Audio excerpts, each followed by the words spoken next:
In a joint statement, Senate Minority Leader Chuck Schumer and House Minority Leader Nancy Pelosi put the blame on President Trump and the GOP, branding the partial shutdown as, quote, the Trump shutdown.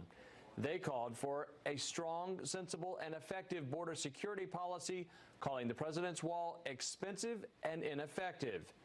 But the president is blaming Democrats for the gridlock in Washington, despite saying earlier in the week that he would be proud to shut the government down to fight for the border wall.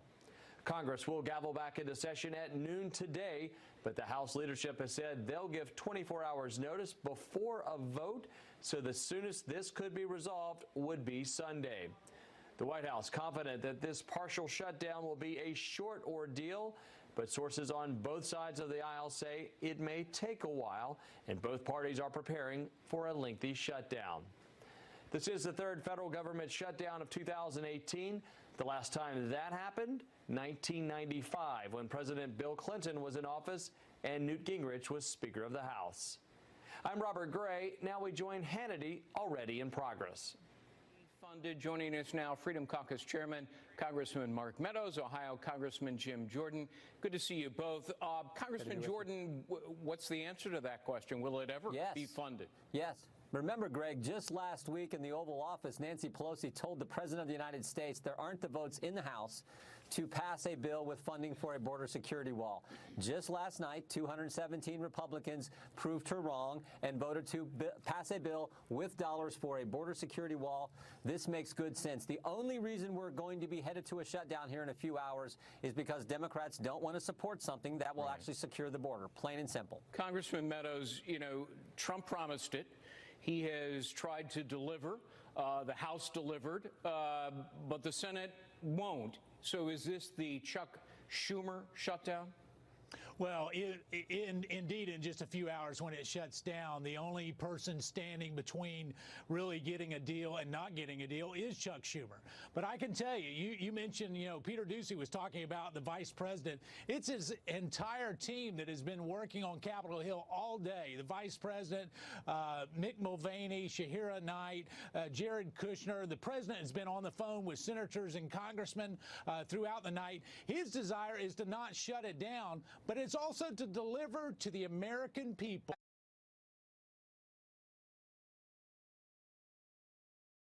I believe we'll get it done. But right now, there's not a deal, primarily because of Chuck Schumer. Chuck Schumer and a device that was conjured up as a Senate rule called the filibuster, Congressman Jordan. You know, this is exactly what the framers didn't want. They argued about having it, and they abandoned the idea because they tried it before in the Articles of Confederation, and it led to chaos and dysfunction. You know, over the last decade, hundreds of productive bills have been defeated by this artificial device called a filibuster. Right. Isn't it time to end the filibuster for everything once and for all? Yeah, I think that's where I'm at. That's where the American people are, but that's not our call. It's the Senate's call. But you're right, Greg. It's not in the Constitution. It is a Senate rule. Imagine if they kept the filibuster for Supreme Court nominees. Neil Gorsuch and Brett Kavanaugh wouldn't be on the Supreme Court. So they were able to change the rule for something that important. It seems to me when you're talking about our nation's security, when you're talking about building a border security wall, which was the fundamental promise we all made the voters in 2016, and certainly the promise that the president made and wants to deliver on, seems to me this is of paramount importance where we should actually say, United States Senate, maybe you need to change that so we can get this done. Right. We're going to keep pushing. We're going to get the wall done. The president's committed to it, as Mark said, and his team has been working hard tonight trying to get members to understand how critical this is and actually deliver for our country. So, Congressman Meadows, critics would say, well, wait a minute. Republicans have had control of the House and the Senate for 2 years, and the White House for the better part of 2 years. And yet you have failed to undertake comprehensive immigration reform that would include a border wall. So doesn't the GOP leadership, meaning McConnell and Paul Ryan and others, bear the lion's share of the blame? Well, there's certainly enough blame to go around, and putting something on the president's desk is what Congress should have done. I will say this, though, Greg, is the president actually made a four-pillar option, and it was Chuck Schumer who said no to that option. I mean, he's been more than reasonable. Greg, think about this. We spend more money on sugar subsidies than we do on building a wall to secure our nation. I find that just incomprehensible. I mean, and so as we look at this, the president has made offer after offer after offer and has been very reasonable. It is time that we put something on his desk. I know Jim Jordan and I are committed, but more importantly, the American people are committed to doing it. You know, Jason Chaffetz, your former colleague and friend, penned a column today on FoxNews.com, and he said, wait a minute, isn't there another way? We have a $4.4 trillion annual budget, $1 trillion of which is discretionary. Congress doesn't authorize every penny. Surely the president can grab $5 billion of that and use it without specific authorization to start construction. Well, he can, but here's the interesting thing, and sorry, Jim, to jump in here. No, go ahead. He can, but I know all your viewers know that he gets sued over everything, and the minute that he does that, he's going to get sued. They're going to get some liberal judge in California to say that it won't work, and so listen, we would certainly support some of those unobligated funds going that way, but it's really incumbent on Congress to do their job. That's why Jim and I are still here in D.C. We're committed to getting it done. Congressman Jordan, so you've got 4 days really, because government workers aren't going to work Saturday, Sunday, Monday. They have the day off. Of course, the holiday on Tuesday. So you've got 4 days. What can be done? Well, we got to just keep pushing and making the argument. Mark is exactly right. We need to appropriate dollars so this doesn't get tied up in court and we never get the wall. And $1.6 billion is not going to cut it. It's got to be more money than that so we can actually get this done for the American people. The big thing I think we have to get through is Democrats have to be less focused on stopping the president and more focused on helping the country. They're so concerned about stopping President Trump from accomplishing things. Let's just focus on what's good for the country. Everyone knows we'll have a less of a drug problem, less gang violence, less human trafficking problem if we secure the border and build a border security wall. We just got to keep making that case, keep pushing, because we know when it comes down to it, the American people are with us. This is why they put Donald Trump in the White House. We have to deliver, and I think that message will get through, and we're going to get something. Congressman Jim Jordan, Mark Meadows, two important members of Congress, thank you for taking the time to speak with us. Over the past week, prominent Democrats from all over the country have vowed to fight President Trump tooth and nail over any plan to secure our southern border. Watch this. If you build a 10-foot wall, somebody's going to have an 11-foot ladder to go over it. And that's not securing the border, and we ought to stop that foolishness. It is very true that he will bring on the shutdown, and he has to take responsibility for it. Any effort on his part to blame the Democrats will be such that, as I said before, I would hardly be able to stand it. President Trump is throwing a temper tantrum and creating the Trump shutdown of the government. The president's campaign promise was for Mexico to pay for the wall. Correct. It wasn't for American taxpayers to pay for it. So if he's really going to stick to his promise, he should make Mexico pay. Jesus Christ, who had to flee for his life with Mary and Joseph. Thank God there wasn't a wall that stopped him from seeking refuge in Egypt. Thank God that wall wasn't there. And thank God there was an administration like this, or he would have too have perished. Oh, how times have changed. Remember, it wasn't that long ago that these same people were pretty much in agreement with President Trump. Take a look at this. I voted numerous times when I was a senator to spend money to build a barrier to try to prevent illegal immigrants from coming in. And I do think you have to control your borders. People who enter the United States without our permission are illegal aliens, and illegal aliens should not be treated the same as people who entered the U.S. legally. The American people will never accept immigration reform unless they truly believe that their government is committed to ending future illegal immigration. Those who enter our country illegally and those who employ them disrespect the rule of law. And because we live in an age where terrorists are challenging our borders, We cannot allow people to pour into the U.S.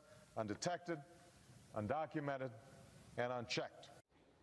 Joining us now is author of Hold Texas, Hold the Nation, Victory or Death, Fox News contributor, Lieutenant Colonel Alan West, former congressman. Fox News contributor Tammy Bruce joins us, and attorney Danielle McLaughlin. Good to have you all. Congressman, let me begin with you. 5 years ago, the entire Democratic Senate caucus voted for a barrier. Back in 2006, they voted for the Secure Fence Act that included Barack Obama, Hillary Clinton, Chuck Schumer, the whole gang. Now, all of a sudden, they're against it. That's only because Trump is for it, right?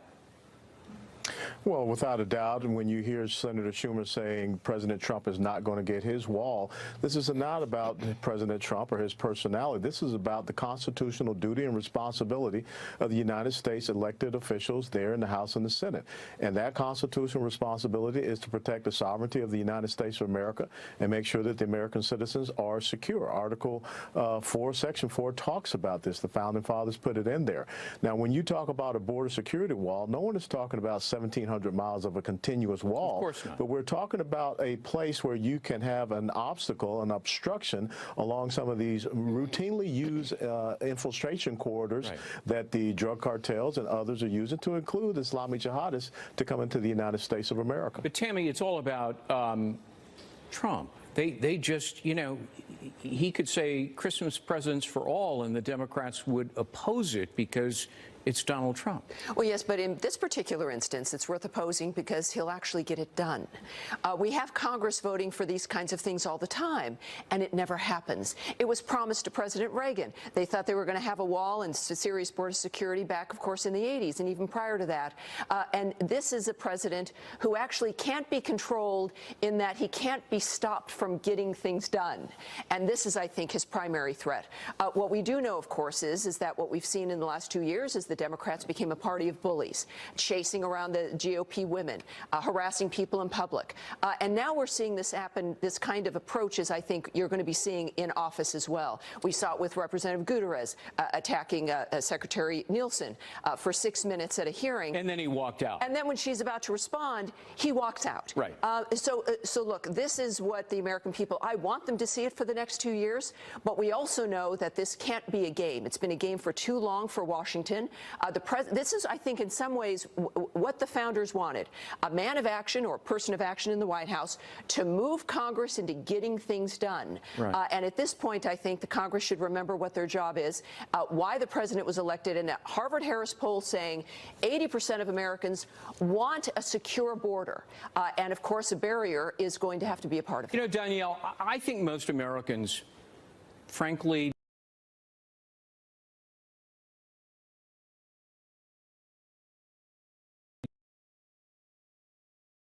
your Social Security checks, Medicare, Medicaid, all unaffected.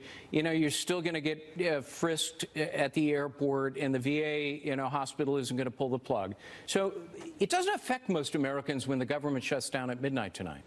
No, it doesn't. It does affect about 800,000 federal employees who are either going to be furloughed or are not going to be able to. Yeah, but they're non-essential employees, which invites the question, why does the government employ non-essential workers? Well, one example is the Department of Justice. You keep the criminal folks on and you take the civil people off. But I would still argue that enforcing our civil laws and making sure that penalties are paid is still an important function of government. Right. But at the same time, most Americans, of course, if not all of them, won't notice that it's shut down. But what strikes me is this obsession by the government about itself. That is the scariest thing for them, that people will have a few days off during the holiday. They will still get paid a few days late. It's not like they won't get paid, because Americans know what it's like to be furloughed for years and to never get a paycheck because of what Washington, D.C. has done with policies, what the Obama administration did to the economy of this country.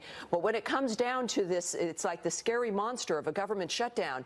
It really isn't scary at all. As a matter of fact, also the markets respond well when the government shuts down. Congressman, what about that? I mean, I think that but for the hair on fire media hysteria, you know, the earth will stop spinning on its axis if the government shuts down at midnight, most Americans would yawn. Well, there really, as you said, Greg, there really is no effect on the everyday average American. As a matter of fact, you brought up an incredible point. Why does the federal government hire people that it has in non-essential positions? So this, and of course, when this quote-unquote shutdown is over, they will be given the back pay. So this is a very important thing to look at the effectiveness and the efficiency of the federal government. I think another thing that is very disingenuous is that here you have people talking about Medicare for all, which has a $32 trillion price tag, but yet in a $4.4 trillion budget, we can't find $5.7 billion to ensure that we have security along our southern border. Yeah. To me, that's truly disingenuous. Yeah, I mean, it really is absurd when you think about it. In the competitive marketplace, no small business or corporation, Danielle, would hire somebody who is not essential. They hire only vital workers because their goal is to increase profits. And yet the government, the most inefficient disorganization in the world, hires a load of non-essential workers. Well, I mean, you're not suggesting that the civil division of the Department of Justice is non-essential. I'm not a fan of the Department of Justice, so I would disassemble I think the Department of Justice. I think that there are many important things that the DOJ does from a civil perspective, not least of which is consumer protection, making sure that student loans people don't get ripped off. There's all sorts of things that we have lawyers and other people doing really important things for the American people. Yes, I don't think 800,000 people are They seize assets and levy penalties is one of the things they do.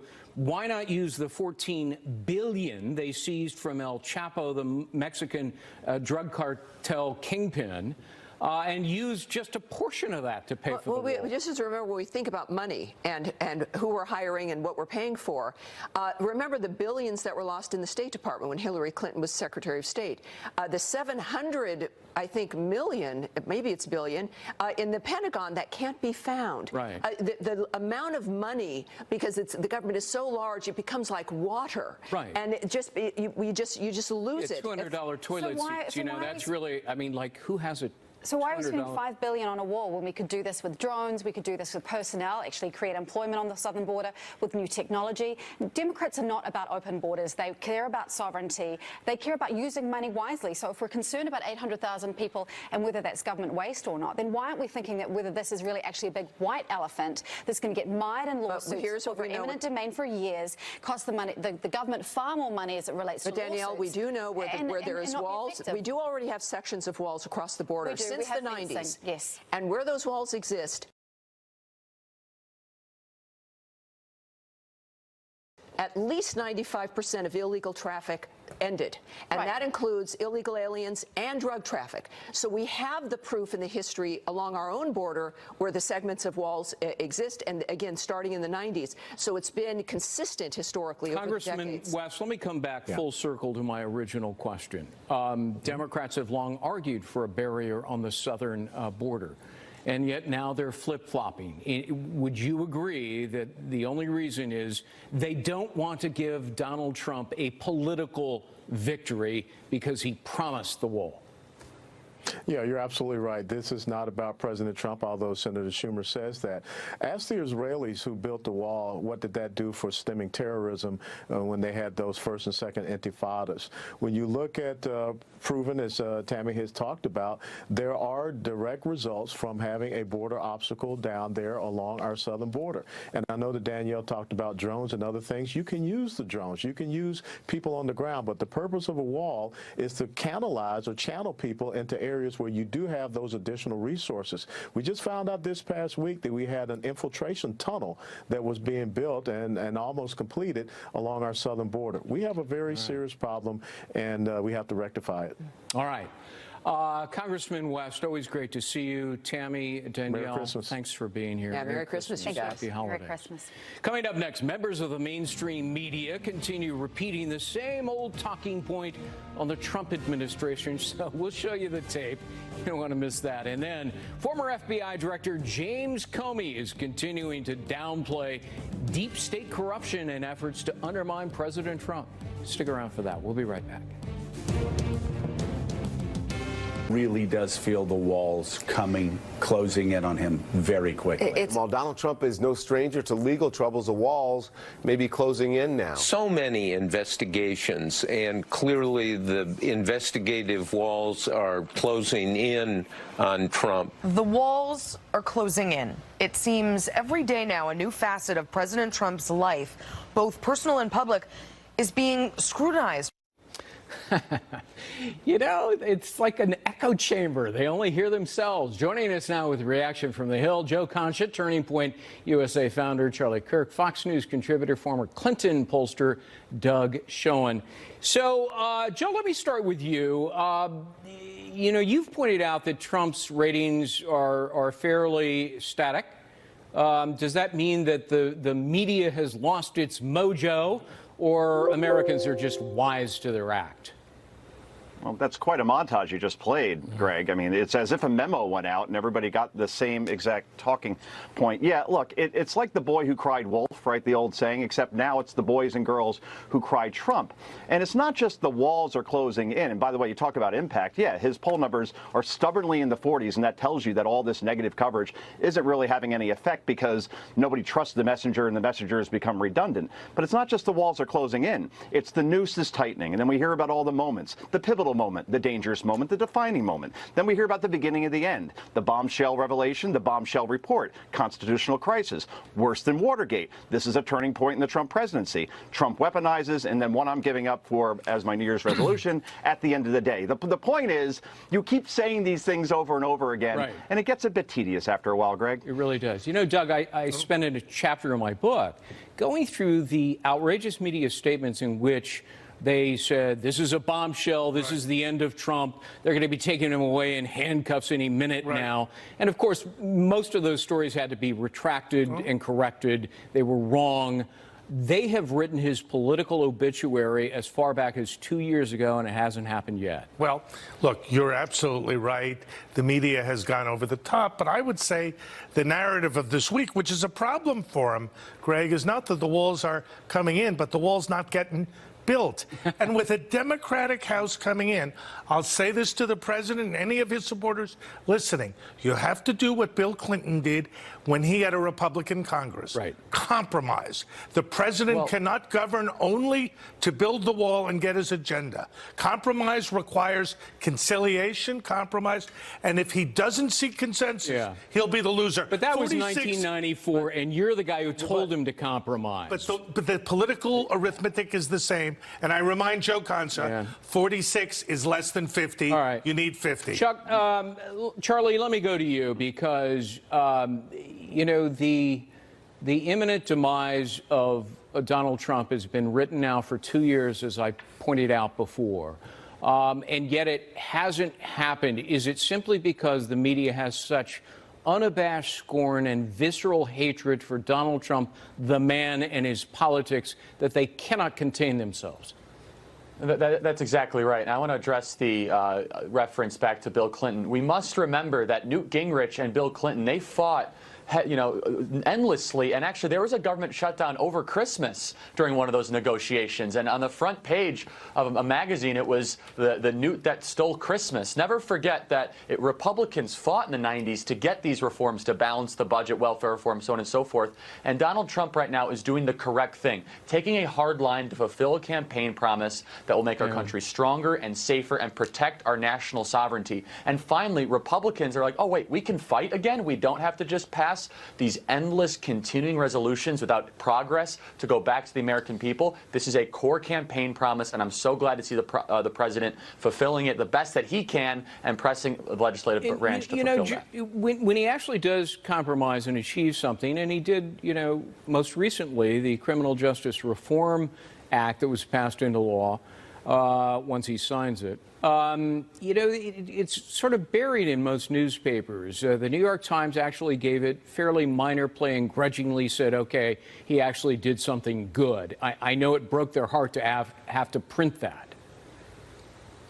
Well, it steps on the narrative, Greg, right, that if we've been hearing about, and we're now 700 days into the presidency, if we've been hearing about that this president is a racist, then how could he possibly work with Senate Democrats, House Democrats? Everybody came together to put forth a criminal justice reform bill. I mean, that's one of the least racist things you could do because it will help out primarily minorities. So, yeah, that primarily got buried this week, certainly.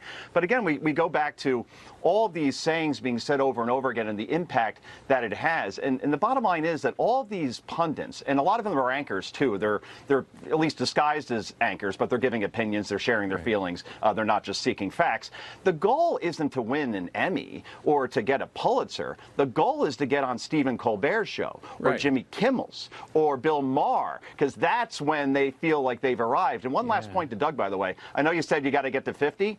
The president won with 46.1% of the vote, and he still won the presidency. So maybe you don't have to get to 50. A rejoinder? Yeah, the rejoinder is to govern with less than a majority, to govern with a narrow constituency is a recipe for failure. Sure, Joe, sometimes you can draw it to an inside straight, but that's not how I would advise a president who's got to represent all the people and wants to represent everyone in a way of producing consensus and conciliation should govern, especially when the Democrats control the House. Do you think, Charlie, that most Americans, when they tune in and tune out because they hear the same thing, the echo chamber that we played, all of them saying that, 50 times on MSNBC and CNN saying the wall is closing in, they were just parroting a Democratic talking point. Do you think Americans are just wise to that? Oh, without a doubt. And look, the only reference to the wall that really should be talked about is that Donald Trump's going to do everything he can to actually build the wall. But again, it's just so funny to see them parroting the same thing over and over again. If you want evidence of collusion, that's collusion. I mean, all the media, they're obviously they're getting some memo or something in the morning. I mean, they're all getting on the same page about. But to the previous point that I really want to mention is that you can't govern, or you don't have a mandate to govern unless you have 50% or more approval ratings. First of all, I never heard that when Obama was president. Secondly, these approval ratings. I mean, look, we have become such a bifurcated country where you have Manhattan and Malibu and then Middle America. It's essentially those are the two buckets, and the approval rating for Donald Trump in Middle America is still very, very strong. And you saw that with the strong Senate performances in states like Missouri, Indiana, and North Dakota. West, Charlie, they weren't so good. There were some pickups, there were some losses. A lot of losses, Charlie. A lot of losses. Well, look, we gained in the Senate, and Trump did a lot better than people thought. There was no blue wave whatsoever, despite being outspent, and despite all the pundits saying this is going to be the best election ever, and he outperformed Obama in his first midterm. So, look, Donald Trump's going to get convincingly reelected. I reject the premise that he somehow doesn't have a mandate to govern because people in Manhattan and Malibu don't like him. He is vitiating his mandate, but not by not seeking consensus. The guy from Harvard had to get in the last word. They teach you that at Harvard, by the way, They do, and I'm happy and proud of that. Thank you, Yeah, Greg. well, your basketball team ain't so great. That is sadly true. All right, Joe, thank you very much. Doug Schoen, Charlie Kirk. Coming up, the Mueller witch hunt could be wrapping up very soon. We'll have analysis coming up next.